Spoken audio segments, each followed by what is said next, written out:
이번 영상은 유지 및 가공품에 대해 살펴보겠습니다. 먼저 유지라는 단어는 기름 유와 지방 지로 이루어져 있어요. 유는 액체 상태의 기름, 지는 고체 상태의 지방을 말합니다. 그래서 유지의 종류를 구분할 때는 상온에서 액체인지 고체인지가 중요한 기준이 돼요. 먼저 유부터 볼게요.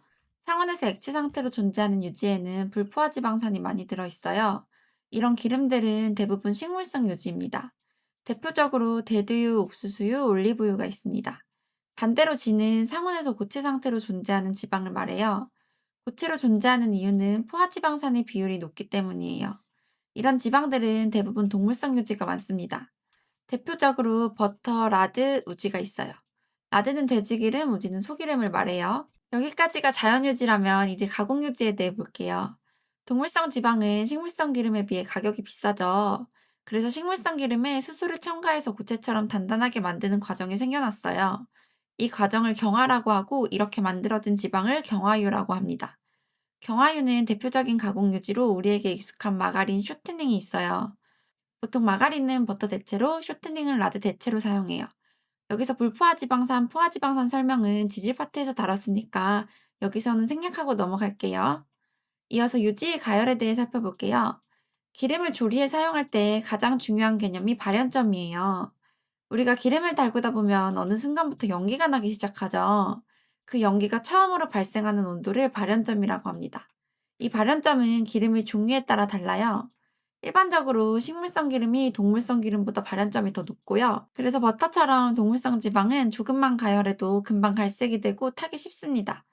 반대로 발연점이 높은 기름일수록 높은 온도에서도 안정적이기 때문에 특히 튀김 같은 고온 조리에 더 유리해요. 시험에서 발연점이 가장 높은 유지는 하고 묻는데 정답은 대두유와 옥수수예요. 그래서 실제 조리에서도 콩기름과 옥수수유를 가장 흔히 사용하죠. 그런데 기름은 사용 환경에 따라 발연점이 낮아질 수도 있어요.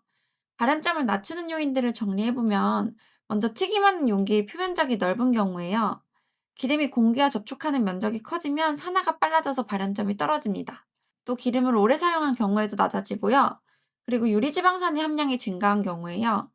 지방은 글리세롤 한 개에 지방산 3개가 결합된 구조인데 가열이 계속되면 지방이 분해되며 지방산이 유리됩니다. 여기서 유리란 분리를 말해요. 즉 유리지방산이 많다는 건 기름을 많이 가열하고 오래 사용했다는 뜻입니다. 마지막으로 튀김 찌꺼기나 수분 같은 이물질이 많이 섞여 있는 경우에도 발연점을 떨어뜨립니다. 다음은 기름을 가열할 때 나타나는 변화에 대해 살펴볼게요. 기름을 계속 가열하면 연기와 함께 아크릴레인, 알데히드, 케톤 같은 자극적인 분해산물이 생성이 돼요. 또 오래 사용한 기름을 보면 거품이 많이 끈적끈적해지죠. 기름 속 지방이 반복 가열되면서 서로 붙으려는 중합 반응이 일어나요. 이 반응 때문에 점도가 증가하고 거품이 잘 발생하게 됩니다. 기름 색도 점점 탁해지거나 어두워지고 냄새도 꾸리꾸리한 산패 냄새가 나기 시작해요. 그리고 가열 과정에서 지방 내의 일부 영양소도 손실될 수가 있습니다. 시험에서 가열 시 일어나는 변화가 아닌 것은 하고 나올 수 있어요. 이어서 유지가 조리에서 하는 다양한 기능을 살펴볼게요. 먼저 유화작용이에요. 노른자 같은 유화제가 있으면 기름은 물과 유화를 일으켜 마요네즈 같은 식품을 만들 수 있습니다. 두 번째는 크리마예요. 버터를 상온에서 말랑하게 한 다음 휘핑기로 오래 치면 공기가 들어가 부드럽고 크리미한 상태가 돼요. 이 성질을 이용해 만든 게 바로 버터크림이에요. 세 번째는 연화작용이에요. 쿠키처럼 바삭한 식감을 원하는 밀가루 반죽에서는 글루텐이 너무 많이 형성되면 딱딱해지기가 쉬워요. 그런데 기름이 글루텐 형성을 억제해서 반죽을 더 부드럽고 연하게 만들어줍니다. 그래서 쿠키나 파이 반죽에는 유지가 특히 더 많이 들어가요.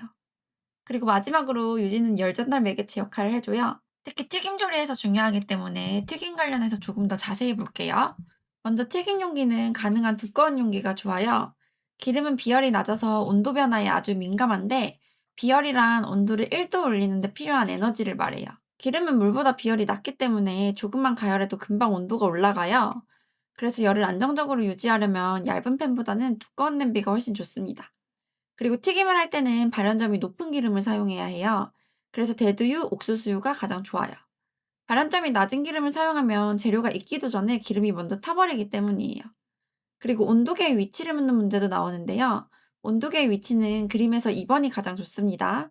1번은 표면 온도라 실제 온도보다 낮게 나오고 3번은 불에 너무 가까워서 실제보다 높게 나와요. 적절한 위치는 하면 2번 위치입니다. 마지막으로 흡유량에 대해 볼게요. 흡유량이란 튀김 재료가 얼마나 기름을 흡수했는지를 의미해요. 흡유가 많아지면 음식이 느끼해지고 소화도 잘 되지 않아요. 이런 흡유량을 증가시키는 요인은 기름을 오래 사용했거나 튀김 시간이 길수록 더 많은 기름을 빨아들이게 됩니다. 다음은 유지의 신선도 측정 방법에 대해 볼게요. 기름은 오래 사용하거나 보관이 잘못되면 산패가 일어나요. 이런 산패를 판단하는 여러 가지 지표들이 있는데, 먼저 산가는 유리지방산이 얼마나 생성되었는지를 측정하는 값이에요. 유리지방산이 많다는 것은 지방이 많이 분해되었다는 뜻이죠. 즉, 오래 사용한 기름이라는 거고요. 과산화물가도 마찬가지예요. 기름이 산화되면서 생성되는 초기 산화물의 양을 측정해요. 수치가 높으면 기름이 상태가 좋지 않다는 겁니다. 그 다음으로 TBA 시험, 카르보닐가 시험, 오븐 시험이 있어요. 앞에서 발연점 설명할 때 기름을 많이 가열하면 아크롤레인, 알데히드, 케톤 같은 물질이 생긴다고 했죠. 이 세 가지 시험은 바로 이런 산패로 인해 생성된 분해산물들이 얼마나 존재하는지를 측정하는 검사예요. 시험에서는 각각이 무엇을 측정하느냐보다는 다음 중 유지 신선도 측정 방법이 아닌 것은 하고 나옵니다.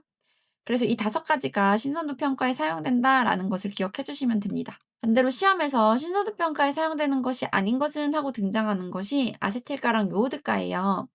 아세틸가는 단순히 기름 속에 들어있는 유리수산기를 측정해요.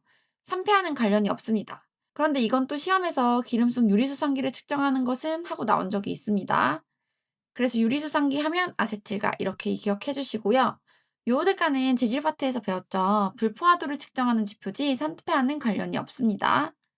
마지막으로 유지의 상패를 촉진시키는 요인을 볼게요. 기름은 광선, 고온, 산소, 효소, 수분, 그리고 철, 구리 같은 금속에 약하기 때문에 이런 환경에 노출되면 산패가 빨라져요. 시험에서 철로 된 냄비에 기름을 보관한다 라고 나오면 땡이에요. 또 불포화도가 높은 기름일수록 산패가 빨라요.